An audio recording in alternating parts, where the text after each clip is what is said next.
Hello, everyone. I want to thank again Nikita for inviting me, and I want to thank you all for attending. So, today we'll be talking about turning your existing passion into a game dev career. In this case specifically, I am a programmer, but I can help you navigate your concerns and your ideas, whatever field you are on. So, who am I? That's the first question. My name is Anna. I live in Portugal. I'm currently a technical programming intern at Saber Interactive and a technical assistant at CG Spectrum, which is a school for game dev. I'm completely obsessed with RPGs. We'll get into that story a little bit down the line, but it's what really got me into games and wanting to make games. And this is just a little bit of a fun fact about me. I'm completely obsessed with dogs as well. You can have more than one passion in life. And I do have 3 Pomeranians who keep life much more interesting and inspire some of my side projects that I can share with you later as well. So let's talk about my origin story. And this is not just so I can vent with you guys. I want you to be really clear about one thing. People tend to think either you start on the right path and keep going on the right path, or you're not going to make it. The industry is too demanding. Now there are other concerns like AI and layoffs. So people think, okay, this is the path. I go straight to games. I go to college or any other form of formal education, boot camps, whatever. And then I get to my end goal, which is typically, from my experience, most people have 3 main goals, which is working at the AAA, working at an indie, or making your own game. So people tend to think, okay, if I don't go down this path, I'm not going to make it. But that's not really how things work, and I'm living proof of it. So here's how I started. I started by playing games when I was 5 years old. I think most of you will relate to this. And I started with the Sega Genesis. I played a lot of Sonic. Sonic was like my obsession back in the day. I played a lot of Golden Axe. Everything I could get my hands on, I would play. I would mostly play with my cousin, and I started finding out it was fun to play even when I was alone. And then later on, I got a PC, and I started realizing, computers are fun. So I started kind of connecting one thing and another. And as a child, I wanted to be a vet because, again, love for animals. But then when I got my PC, I was like, okay, maybe I'm not going to be a vet. Maybe I'm going to be someone who can work on a PC and somehow play with animals. So as a kid, I was already trying to figure out how I was going to apply my passion. Then as a teenager, I discovered RPGs. I discovered my first RPG ever. Reminder, it was a teenager, so I lost a lot of good stuff. It was Mass Effect, and I was completely blown away by the kind of choices you could make, how your decisions back then impacted the story. For me, it was not possible to do that. So I was like, no, this must be a trick. Later, I started realizing, no, it's not a trick, and I can help make this happen. I love computers, I love programming, I can learn it by myself, because back then I didn't have the resources to learn it any other way. I can learn it, and maybe I'll become a game programmer. Quickly, my dreams got shattered.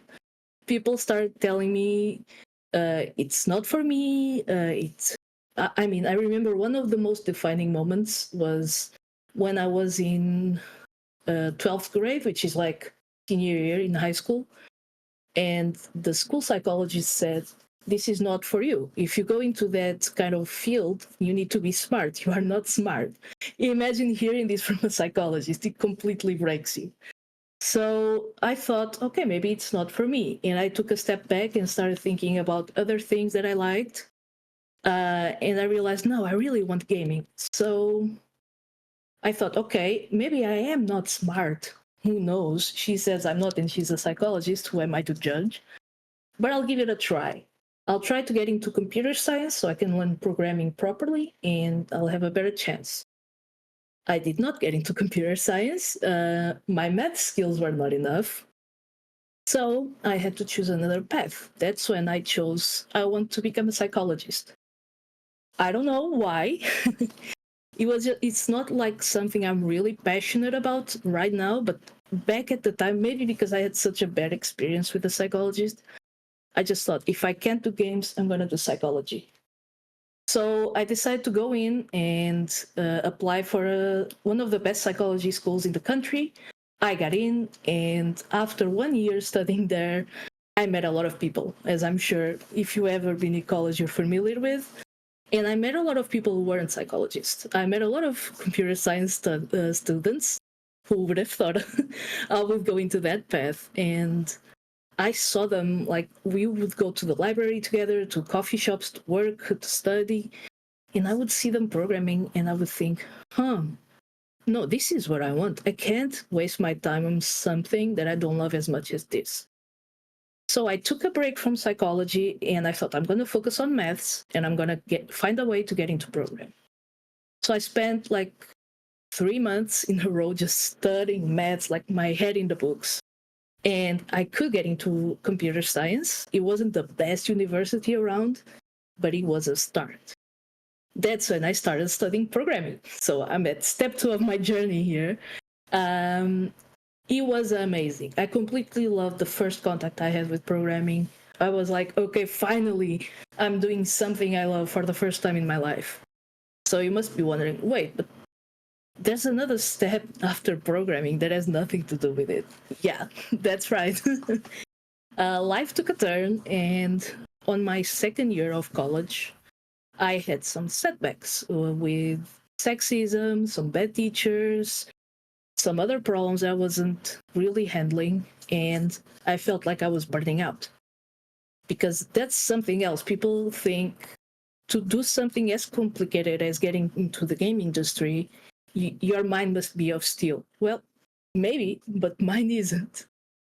I completely burned out back at that time. And when you are feeling down, when you are feeling tired, you are incapable of believing in yourself. I started being so tired I couldn't think.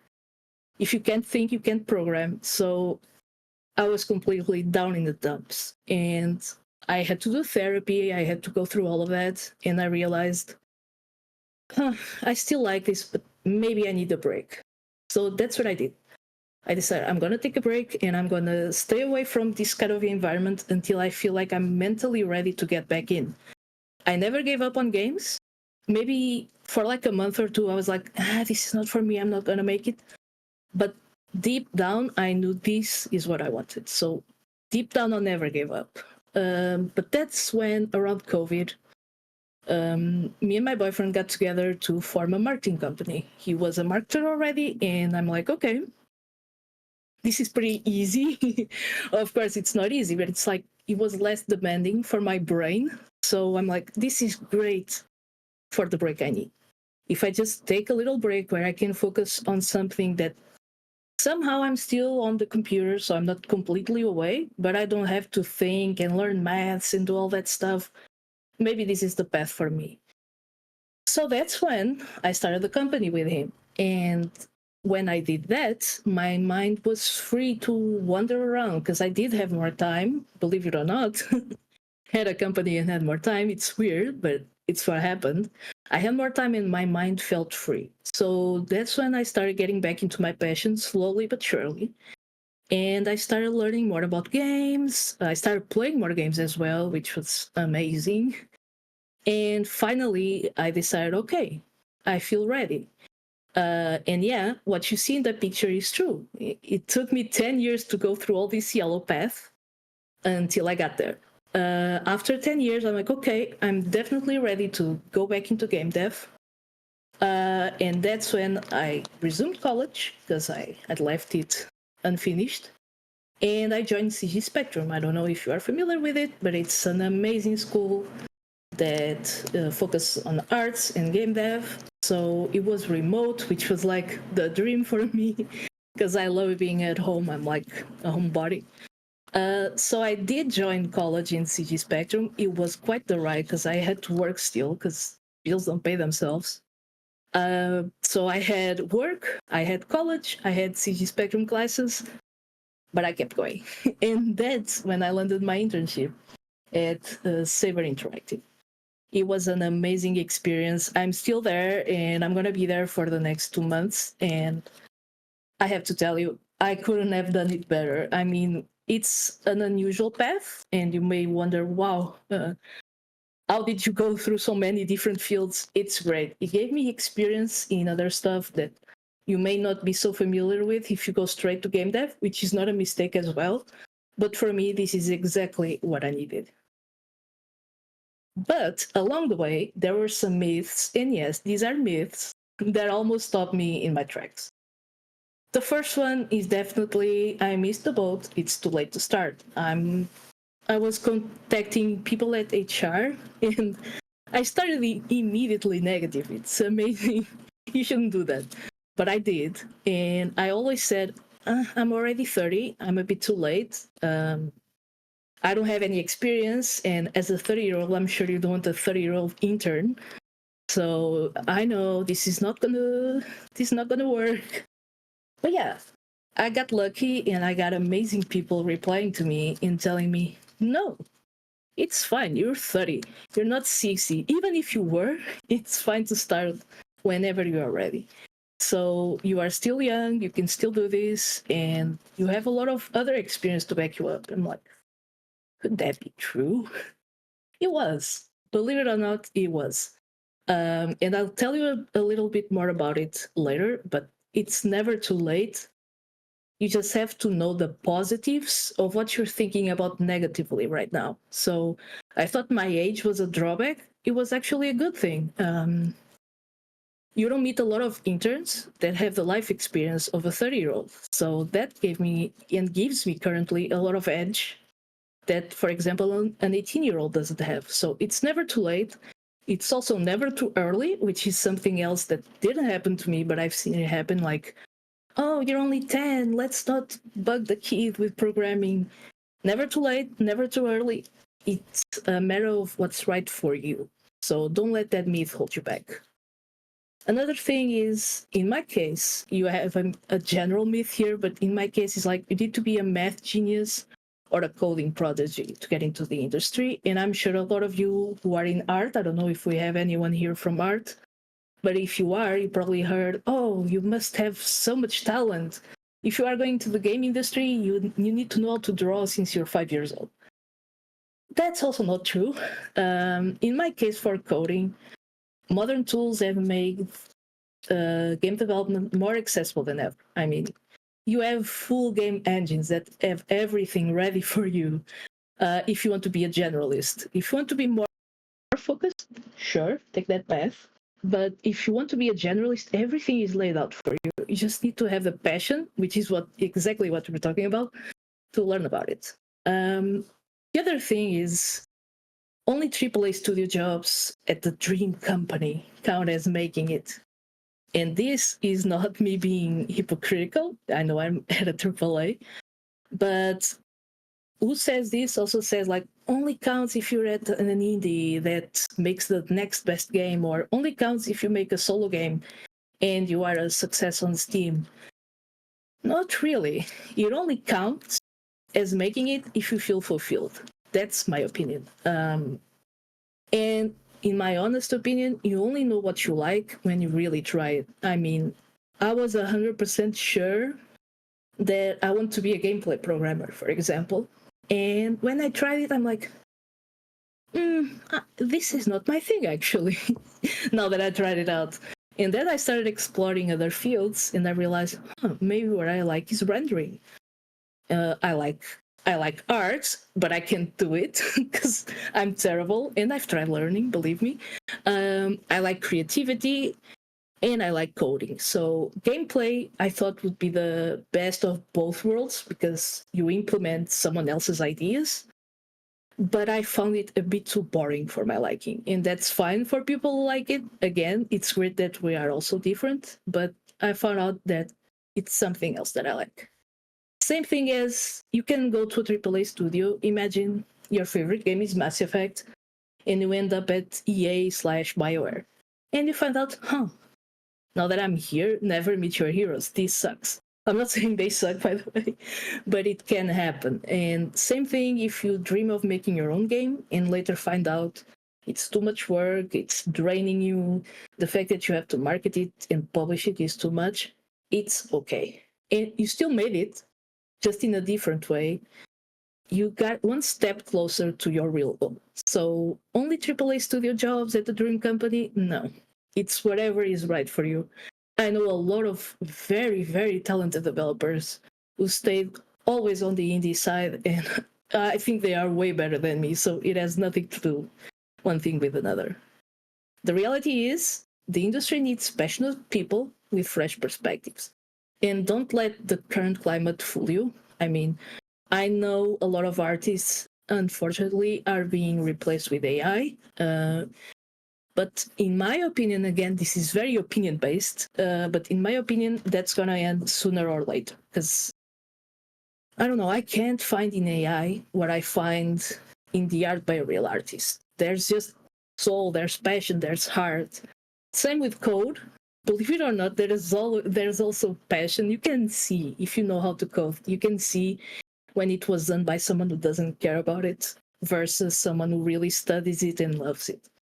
So even if the industry doesn't know it, they need you. They need the people who are passionate about this. So don't give up on it. If your passion is real, if it's what keeps you awake at night when you should be in bed, but you are actually just doing one more thing to get closer, don't give up on it. Then there's this thing we talked about, which is finding what you really like. In my case, I knew exactly right away that I wanted programming.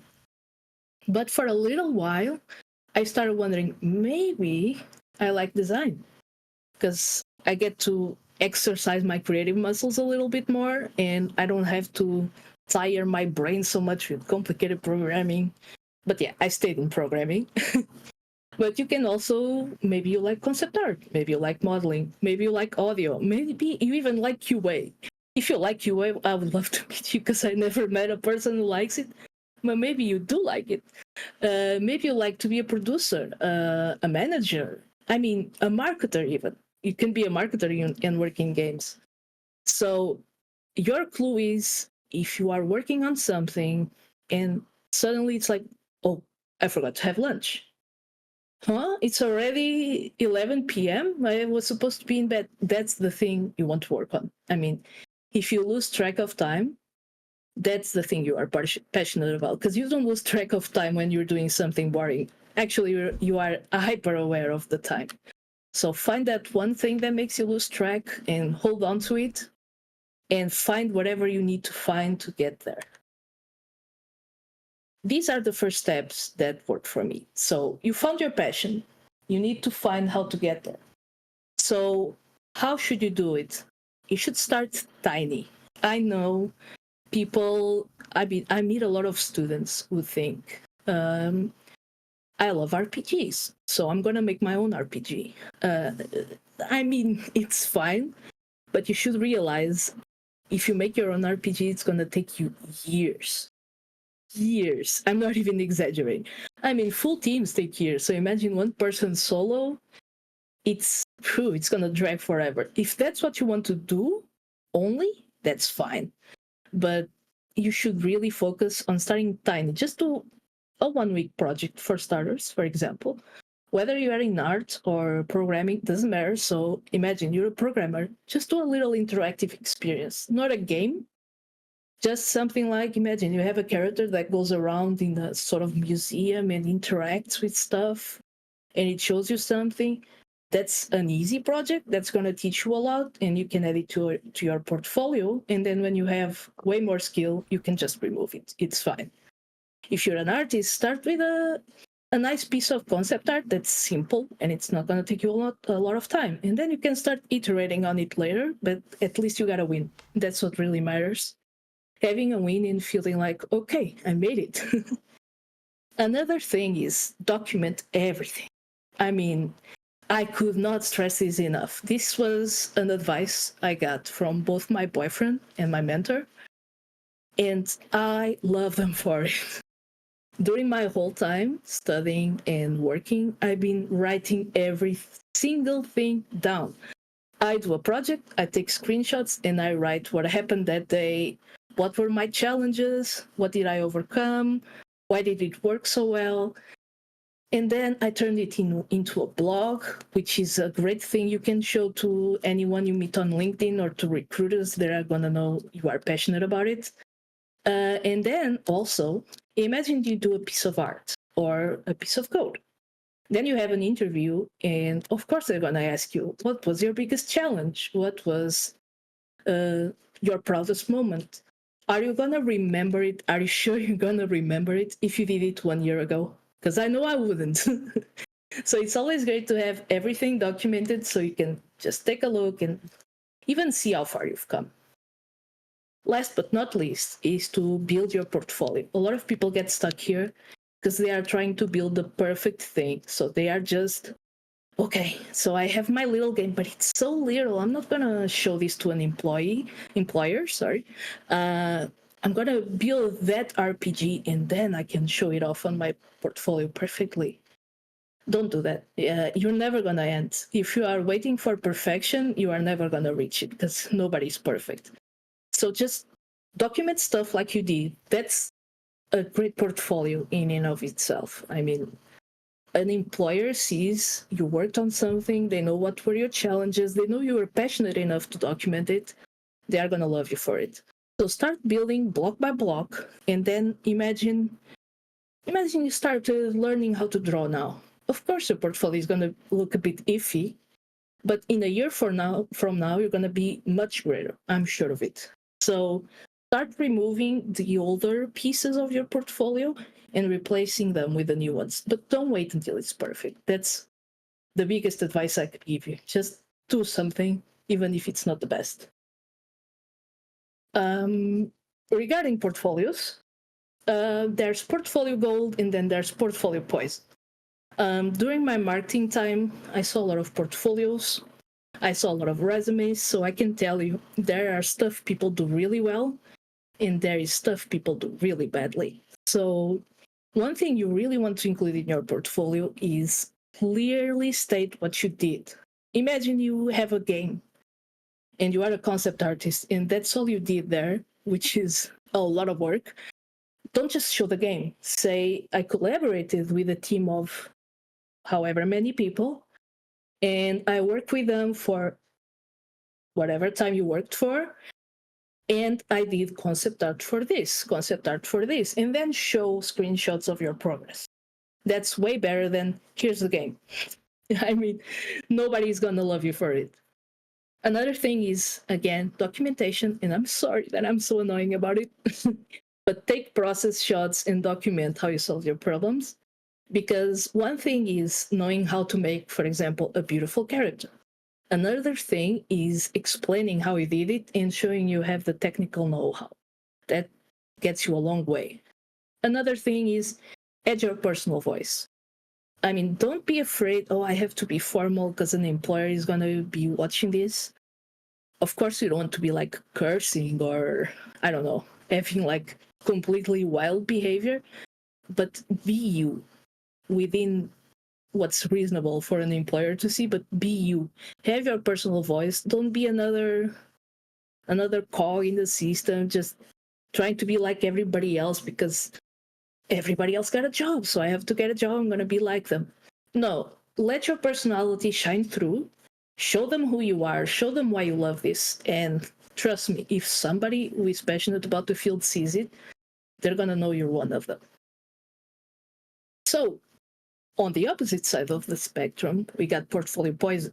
So we got vague contributions. Again, you made the game, okay, just put the game there. Who knows what you did? There's over polishing, one project forever. Actually, I met someone a week ago who had a great game that never got out because they kept over polishing. They saw it and they thought, it looks good. But the UI looks weird. Let's polish the UI. So they polished the UI. Okay. The UI looks better, but now I feel like something's odd with the gameplay. So they polished the gameplay.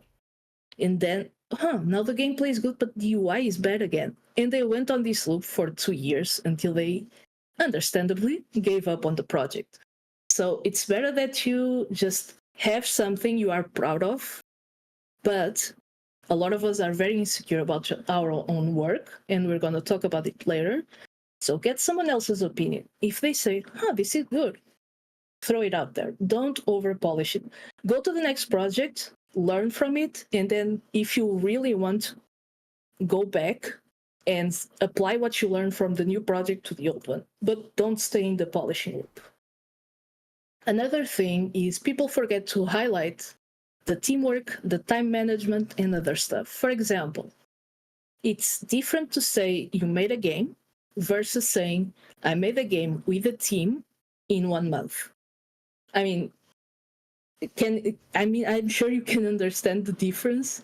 If a recruiter knows you work with a team, they're going to be like, okay, this studio has 100 people, so I want someone with teamwork skills, and they clearly got a good product out with a team. Or if you say, I did this one in 1 month, okay, so this guy did this so quickly, they must be good. Or I did this while working. I was working a full-time job and did this. They are going to assume, okay, this person knows how to manage their time. They know they are really passionate because they were working and doing this. Wow. So yeah, it's really important that you just highlight what you're doing. And sometimes it's difficult to do it ourselves. So if you have to ask someone you know for help and say, okay, you saw me through the process. What do you think I'm missing here? Or don't even give them context. Just send your portfolio page and say, what do you think? And be honest. And then ask them questions like, what do you think my game is about? When do you think I did this game? How much time did it take me? If they don't know how to answer, you need to polish it just a little bit more. I mean, the portfolio, not the project. So, some resources that can come in handy. You can start for free, because that's another thing that's a myth that you need money to get in. No, you can start for free. You're already in a good path. You're in the rookies community. So you have a lot of like-minded people. You have these talks. You have industry experts. So you're already winning. You have YouTube channels. Find the YouTube channels of the people who are as passionate as you and watch their stuff. You're going to love it. And game jams. Game jams are great. For example, they are great for everything. I always recommend them. But imagine you are always working alone, which happens to most of us, and you want to learn how to work in a team. Get in a game jam with someone. I'm sure there are a lot of resources, for example, on Reddit and on Discord, where you can find a team, sometimes even in the game jam platform. So I always recommend at least one game jam if you want to get into games, which I'm assuming you do because you're here. So join a game jam and just get on a team, do a project, and add it to your portfolio. And don't forget to state, this was done at a game jam in a team in, for example, 1 weekend. That's going to add a lot to your portfolio. Then you have mid-range stuff that's cost some money, some more than others, but it shouldn't break your bank if you're not doing too bad. For example, Udemy courses, local game dev bootcamps. I guess that depends where you live, but here in Portugal, you can find some even for free, others for quite a reasonable price, and books. Don't forget books. I love books.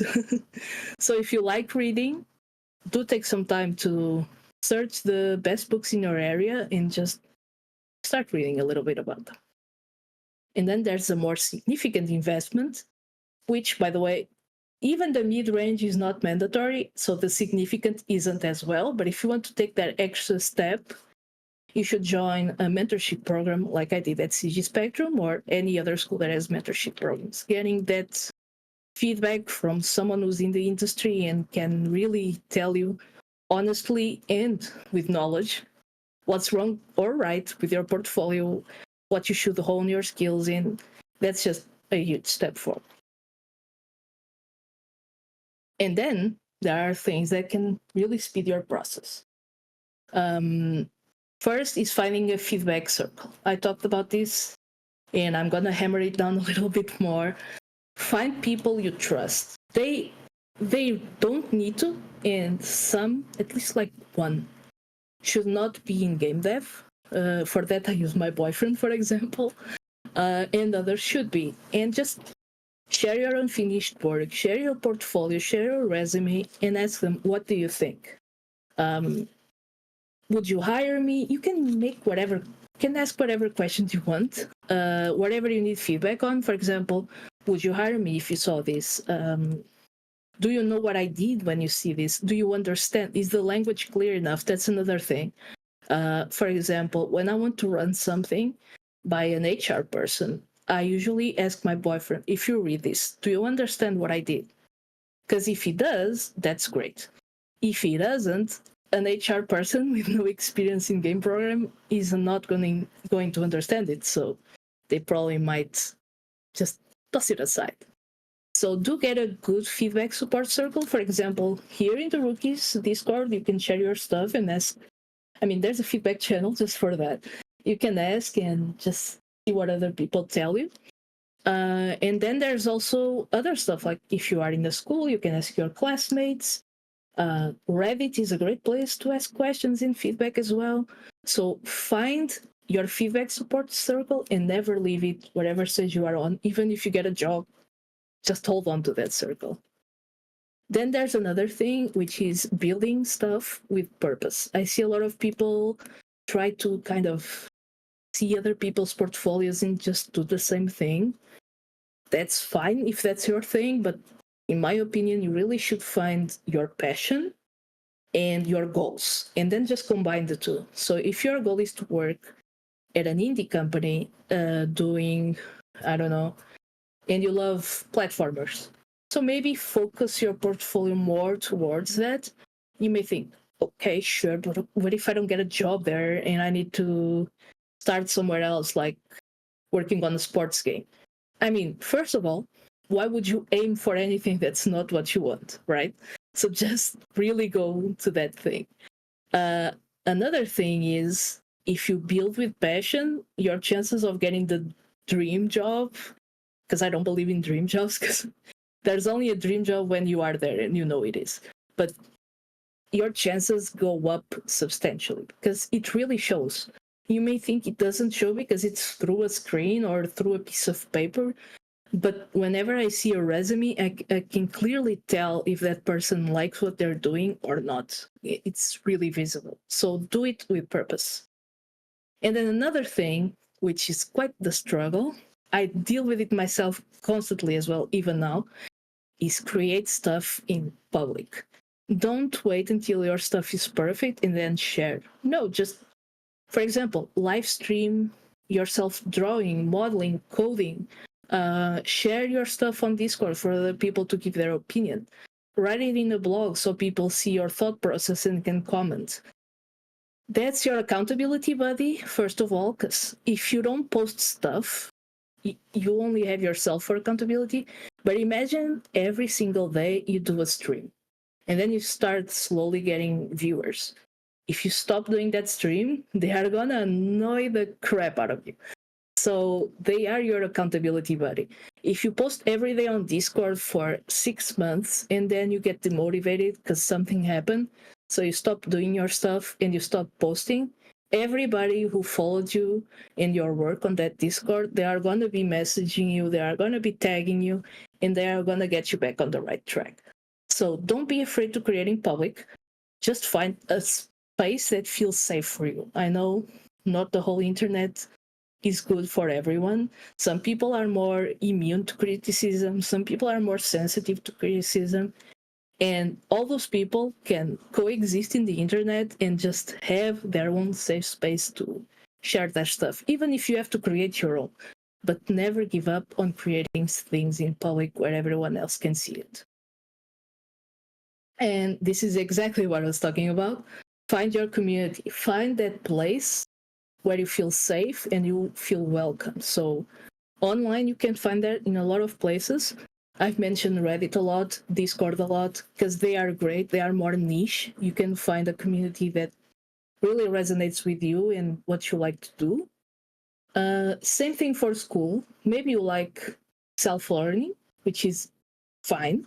Maybe you like college, which is fine. Just find what you like and what really fits your style and go for it. Another thing is engagement. Show up wherever you choose to do, Discord, Reddit, college, show up consistently, and whenever you can, help others and help yourself by asking questions. People will notice you, people will remember you, they'll know who you are. And when an opportunity comes up at whatever company it is that they are on, they're going to remember, oh, there was that person. Maybe they'll recommend you directly, or maybe when you send your resume in, they're going to say, oh, I know that person. They are great. I see them every day on Discord showing their modeling. So yeah, always engage. Even if it makes you a little bit uncomfortable, the more you do it, the more comfortable you're going to get. Now, there's another thing, which is showing you're passionate without saying it, because nobody wants to hear someone say, I love game dev. I would love to be a game dev. For example, you see it a lot on posts by any game company, really, on LinkedIn, on Instagram. People just go there and say, I love game dev. You should give me an opportunity. I mean, I get where that comes from. You want that opportunity, you are passionate, but think about the person on the other side. They see a random person telling them, I love this, give me a chance. Why would I? I mean, I don't know your work. I don't know if you are truly passionate or just want a job for the status. So what you should do is, instead of saying it, show it. Do your devlogs where you show what the work you're doing. And I know I repeat myself on this topic a lot, but I really want to hammer that message. Share your learning journey. Don't be afraid to share your mistakes. Just like I did, don't be afraid to share that time you felt insecure. It makes you human, and it shows people that you are not pretending to be someone you're not, because nobody makes no mistakes. So if you admit your mistakes, if you admit what you learned when you made a mistake, people will forgive you and they will actually relate to you. But if you just say, I'm perfect, this is what I did. Oh, I was gone for a year. Yes, but I was working on this amazing project. Nothing happened. That doesn't build a relationship of trust, because everybody has problems. So you're not going to be the one who's immune. Another thing is to engage with other people's work. If you are a programmer, engage with other programmers, but be genuine. Don't say, hey, this is great. No, say what you love. If you are drawn to comment on something, it's because there was something there that said, wow, I resonate with this. So express that. Oh, I saw this and I had to comment. I was stuck on this for like 3 months, and it's so great to find someone who could do it by themselves. Or, wow, I really resonated with this piece of art because it reminds me of something. Just be genuine and people will notice it. Another thing is your projects. Do projects that scream, I do this because I love it, not because I'm trying to get a job. Just do things you are passionate about. Which leads us to networking. Always ask thoughtful questions. Don't be too abrupt, or just make questions. There are those kinds of questions you get asked that this person doesn't even care about this. They're just asking to start a conversation. So just ask a question that means something to you, and that will translate. If you have a great resource, share it with others. Like, it's a lot of people don't know what to post on their social media or on their LinkedIn, because they think it has to be their portfolio or what they're working on. But no, you can just say, hey everyone, I was watching this video and I learned this, and this, and I think you really should watch it as well. That's fine. Another thing is to offer help, because whatever level you're in, there's going to be people above it and below it. So for the people who are below that level, always be there to help in a thoughtful way, in a constructive way, and you'll get noticed by them.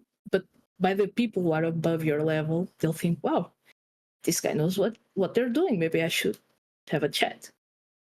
And another thing is to remember people and follow up with them.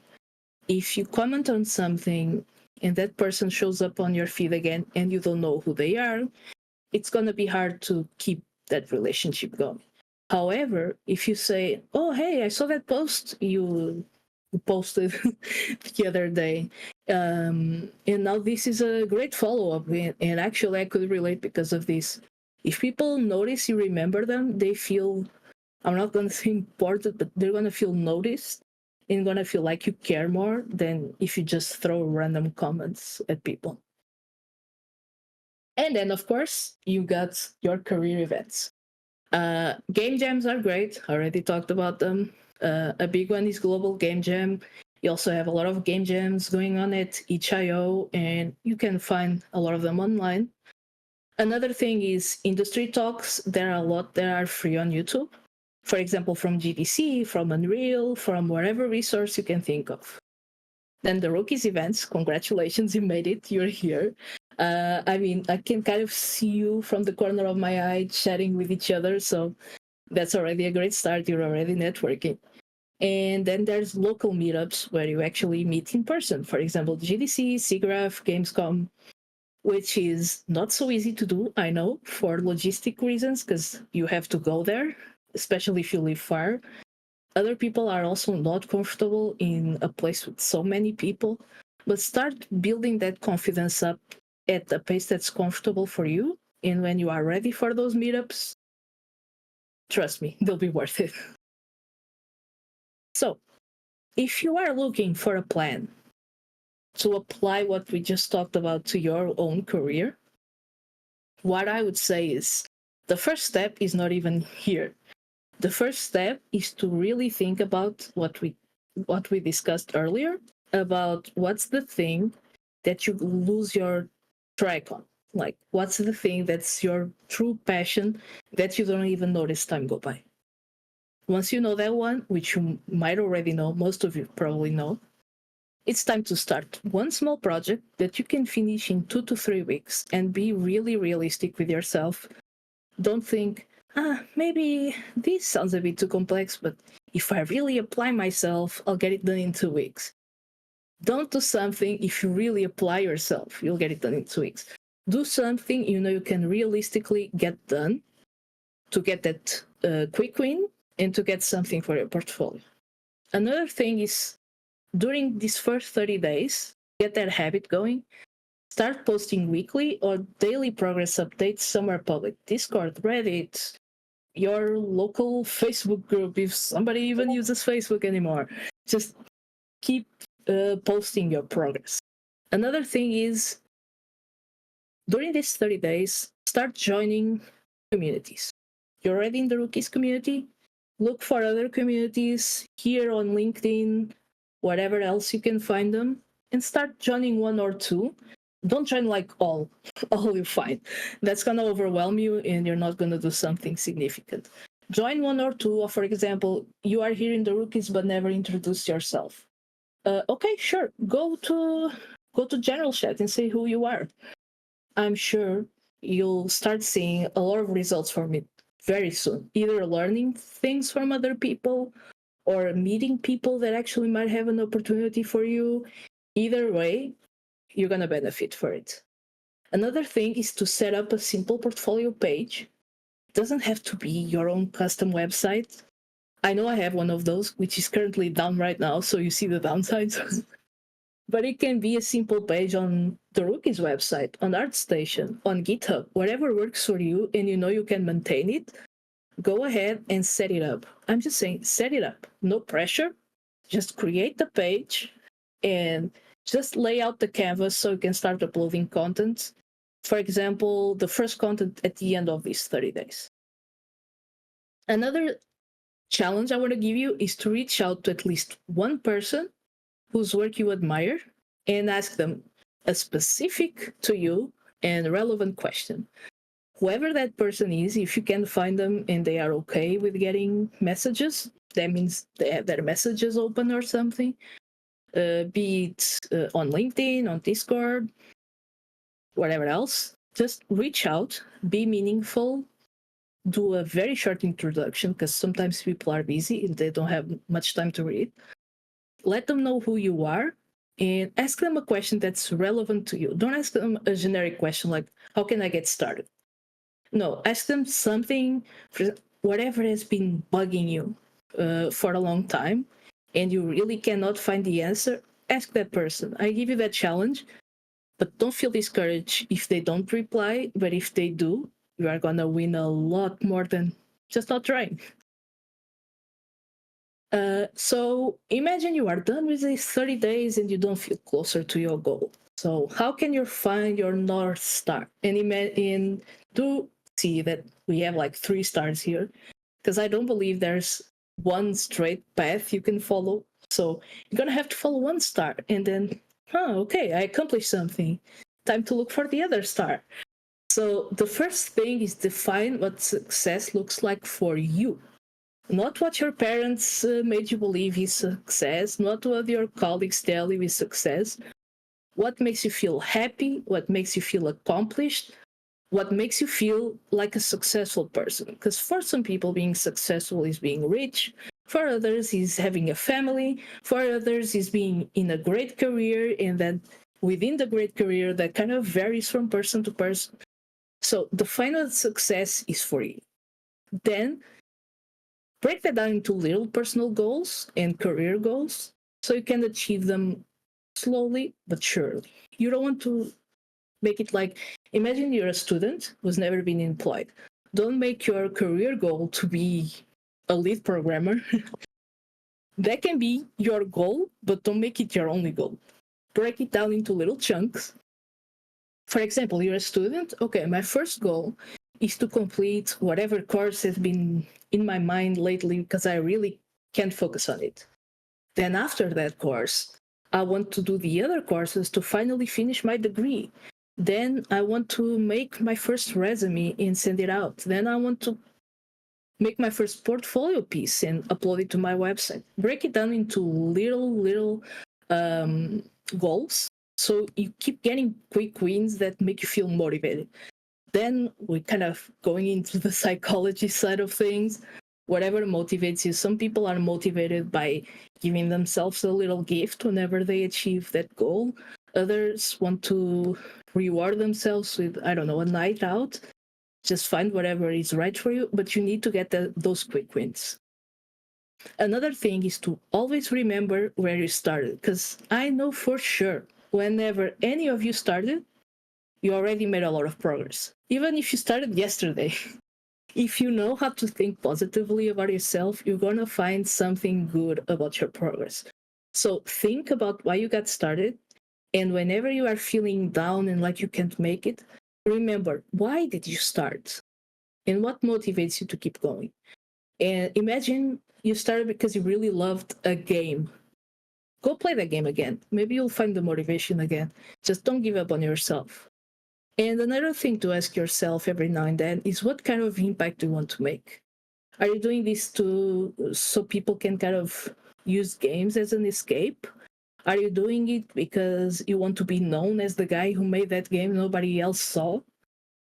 See the kind of impact you want to make and start reflecting that on your portfolio, on your posts on social media, on your blogs, wherever else you can.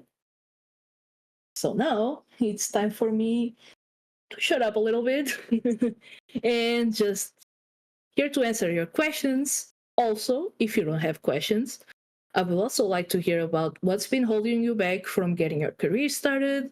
What project are you working on now? What specific area of game dev are you curious about? Just let me know it all.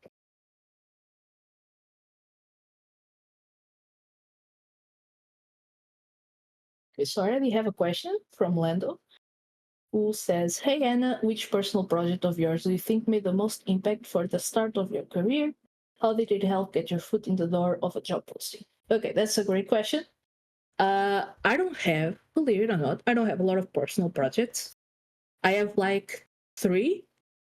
One of them was like my first time just messing around with Unreal, and I created this cute little level, which unfortunately I lost. My mentor just asked me for it last week.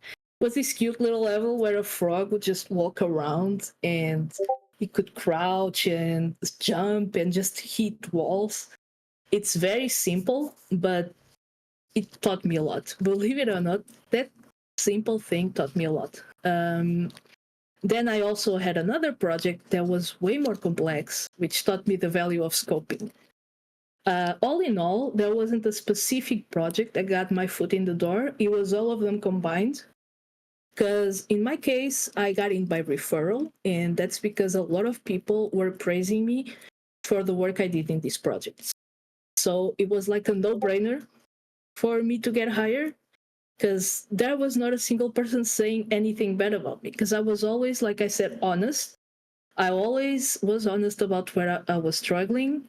And if you are like that, be ready. Some people are going to judge, and that's okay.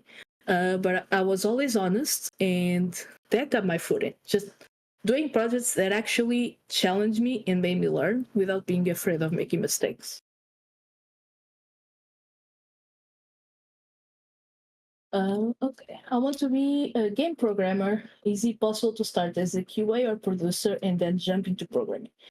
Actually, that's a pretty common path. So if you don't feel ready to start right away in programming, or if you just can't find that programming job, a lot of QA people make the jump. It's significantly easier to get in, for example, QA. And then once you're inside the company, you can just show them your efforts in programming and how much you love programming. And if they are a good company, which hopefully they are, if they are not, just jump to another one. If they are a good company, HR will find a way so that you get an internal recommendation and can jump into the programming role later on. So yes, you are thinking correctly.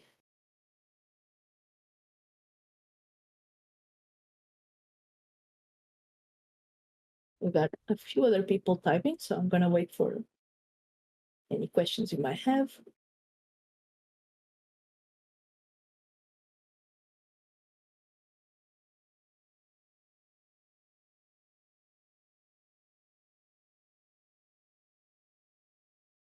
In the meantime, while you are writing your questions, I'm just going to do a little jump to the last slide.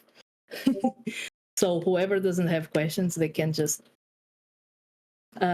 you are free to connect with me on LinkedIn.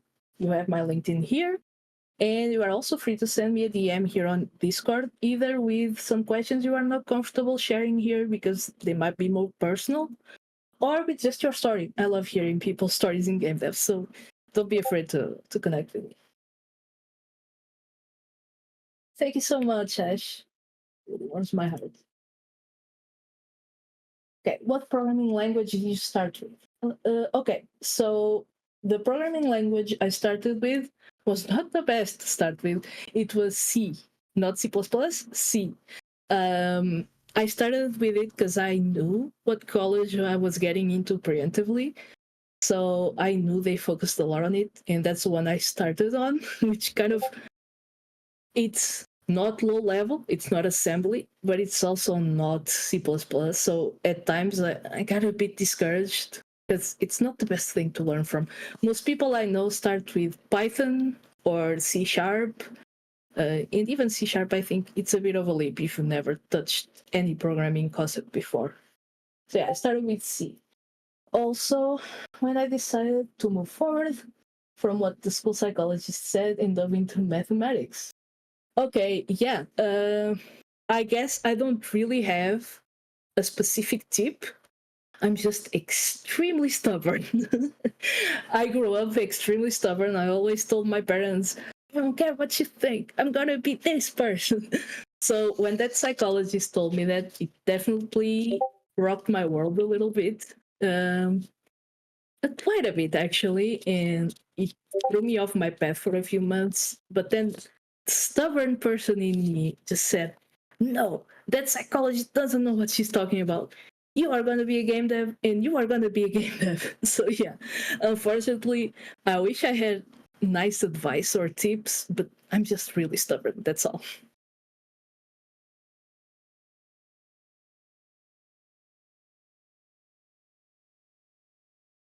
Was there a project in which you totally gave up? In terms of game dev, never. Not because I'm better than anyone else. I just, again, I'm really stubborn. But for example, for school projects, there were a lot that I gave up, and it's fine to give up.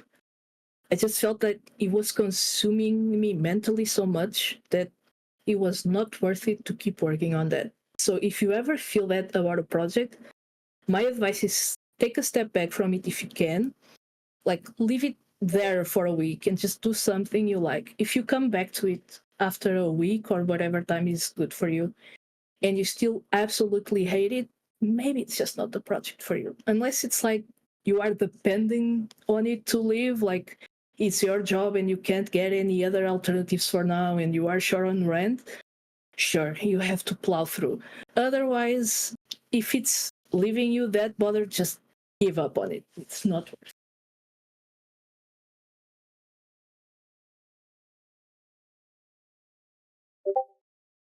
Thank you, Ruby.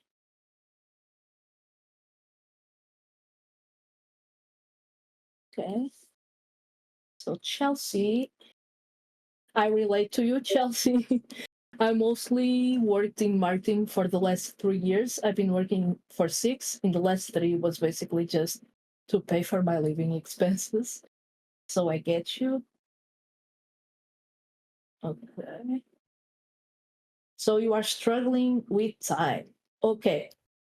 My advice would be, I know what it's like to have a demanding job, so many hours, and that's what you're telling me. I can even imagine that you must have other stuff going on in terms of personal life. So it's really hard to combine stuff. So what I would advise you is start blocking out just a little bit, whatever makes you comfortable, a little bit of your time. Imagine you have weekends free. If you have weekends free, but you have a lot of personal stuff, for example, there are people with kids. They can't abandon their kids. So whatever time is comfortable with you, if it's half an hour, it's fine.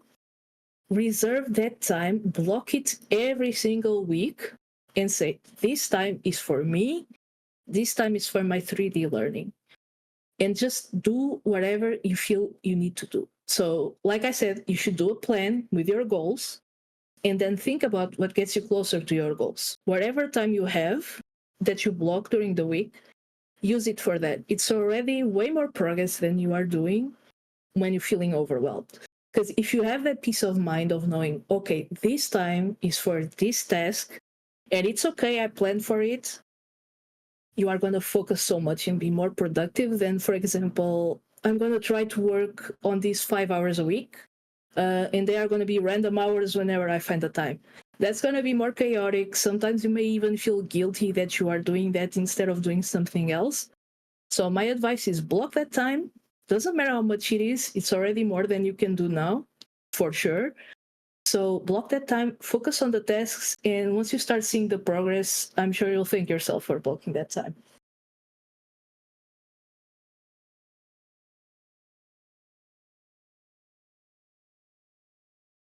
Okay, Ravi. So if you've been working as a level designer, as a freelancer, you already have an edge. I mean, you have your own projects, and you have projects you did for other people, but in a freelance capacity. So you are not inexperienced. So if you want to work in a team, uh, I mean, I don't know what you define as big project, but you should aim for an indie or a AAA. Just um, I would say as a freelancer, it still works. There are a lot of people who are looking for contract work, so you can look for that. I can't really give specific advice regarding it, but I know there are companies who just need someone to help push through a certain phase of the project, so they hire someone contract based. So you could focus on that. Or if you want to make it your career, like typical career progression, then I would start working on your portfolio, adding projects. As a freelancer, you might have had contracts with some people that said you can't show your work. So be careful about that. Don't show work you cannot show. But if you have anything you can show, or if you're not sure, just message the person you worked for. And personal projects, just put that on the portfolio page, like I advised before. Make a little resume, and I'm sure you can get your foot in the door somewhere. You just have to look for a lot of places because right now that's the situation. But you have experience, so you are way on your way there. Thank you, everyone. Do I get to work with concept artists? Currently, I do not, but I'm sure I will pretty soon.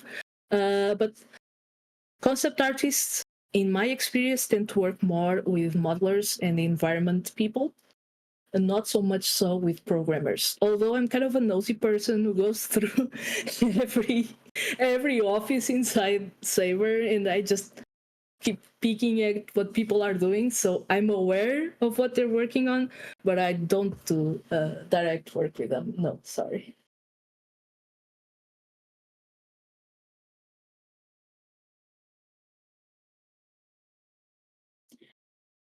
Okay, so Thomas, that's a great question. Like I said, people have kids, and there you go, you do have a daughter. I would say it's definitely more about reaching out and not be scared to show your work. Okay, so if you lack focus, I would give you the same advice I gave Chelsea. Just block some time to do this, and it's gonna feel so uncomfortable at first. Trust me, you're gonna hate it, but block some time and just reserve that time to show off your work and to speak to people. I know it's gonna suck because you're gonna be like, there are so many. You started, you started your sentence like this. There are so many other talented people out there. So I know for sure it's gonna be uncomfortable, but push through that feeling. And I don't know how old your daughter is and what kind of relationship you have, but you can even talk to her about it to train. I mean, if she's a baby, she doesn't understand. That's fine. If she's a little kid, she understands a bit but can't advise you. But just expressing that idea and saying, "Hey, I've been working on this. What do you think?" Even to a kid, it helps you break through that barrier of not feeling comfortable about talking about your work with other people. So that's what I would definitely advise you to do. And yeah, not having university is fine as long as you work on your personal projects and are really clear about what you learn, like I mentioned.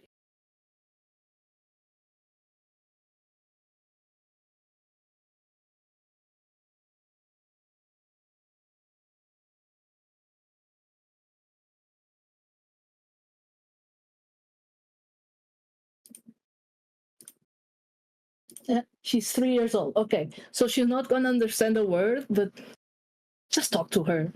You'll feel more comfortable. Thank you. Thank you, Ash.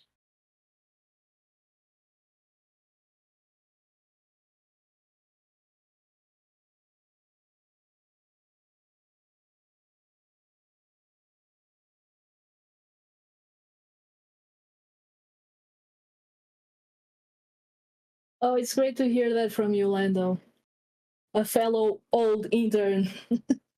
Thank you. Thank you for attending.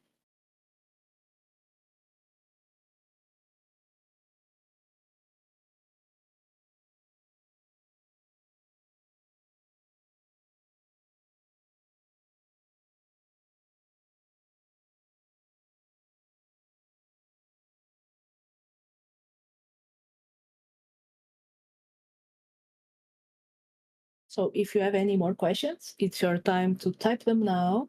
And in the meanwhile, like I said, feel free to reach out either on Discord or LinkedIn. So great to hear this talk has helped so many of you.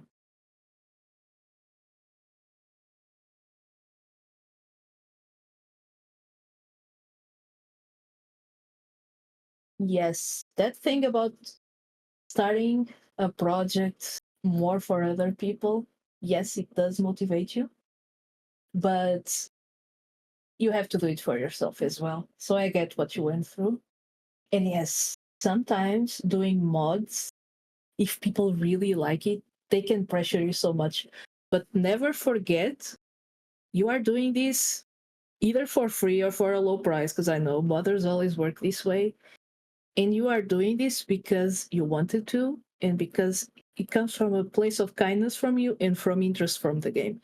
So people cannot demand that you make it your full-time job or anything else. Don't let people push that boundary.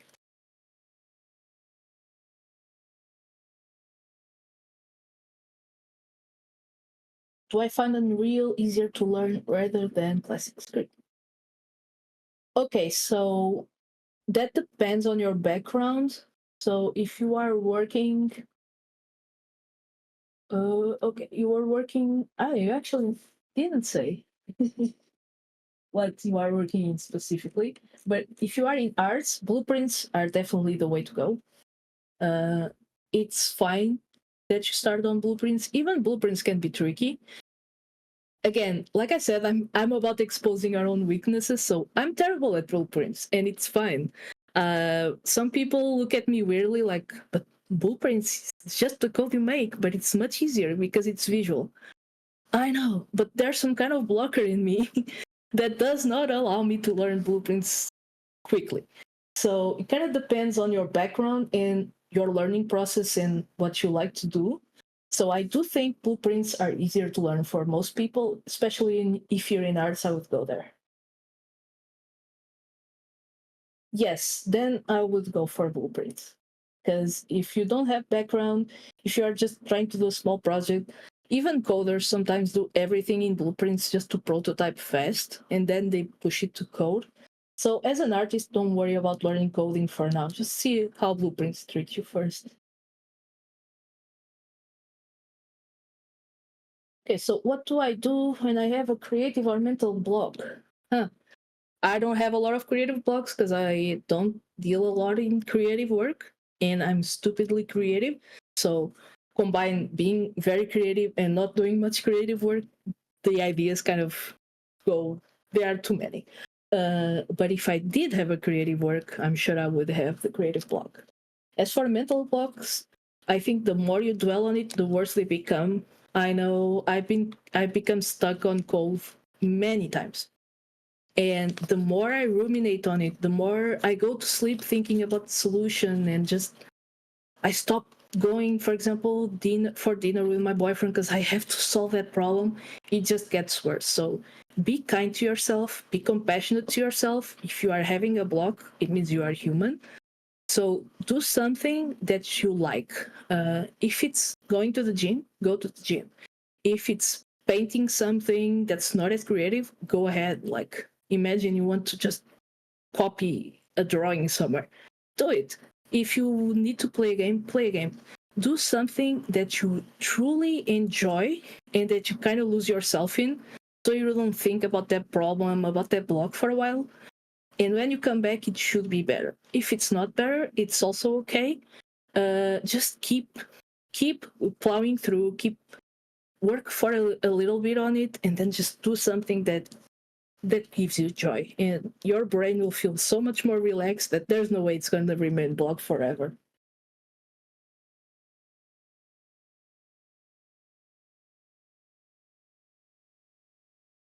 Okay, so Arthur, making a game in Unreal in free time, how much art coding do you think I'll need in comparison to blueprints?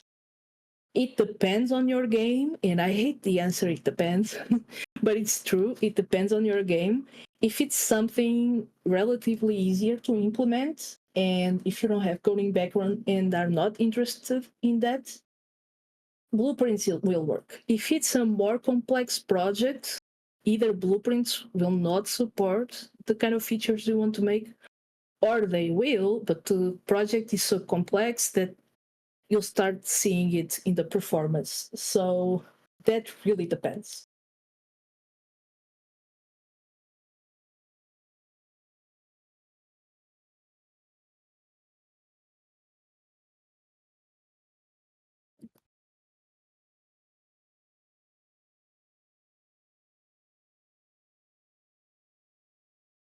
Great advice.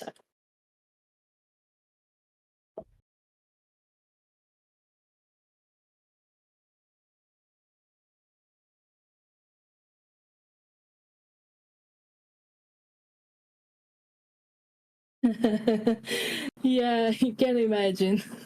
AI can be kind of threatening, and I don't even mean LLMs and ChatGPT. The one you're talking about is threatening as well. I mean, if you are new to it, it's quite the ride. But don't let the trauma hold you back. Just try something simple.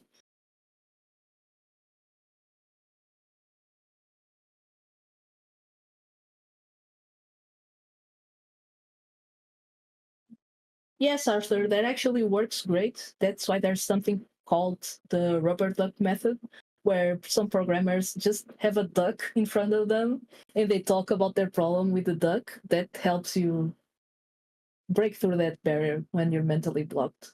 With creative blocking, it's a bit trickier.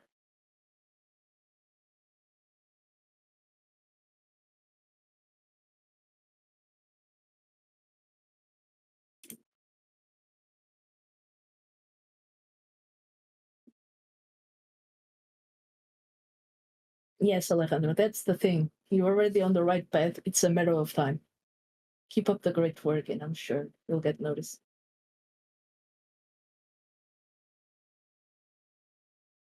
Okay, so yeah, my games, I'm completely obsessed with Mass Effect, Dragon Age, Baldur's Gate, Witcher. Yes, Triss is there.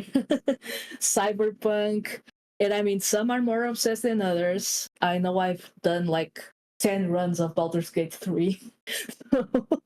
Please don't burn me in the cross, but yeah, I can't stop. It's like when a role playing game is good, I cannot stop. I have to try every single thing, and then there are people who do a save and go back to it. I can't. It's my character. My character is not gonna make two decisions. I have to create another one. My favorite character, I cannot pick a favorite character in Mass Effect. I mean, it depends on the game. Martin Solus is like my boy. He's the best scientist in the world. And I don't want to spoil anything for anyone, but he made me very happy and very sad at the same time. And I was very obsessed with Liara, but I think she's amazing, but I think it was mostly because she's pretty. So if I had to pick two favorites, it would be those two. I never played Immortals.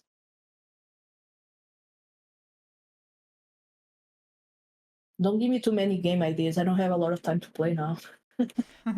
Oh, Garrus. Garrus is like the heartbreaker. If you're a guy, he's your best buddy. If you're a girl, it's impossible that he's not your romance. So yeah, I get you, David.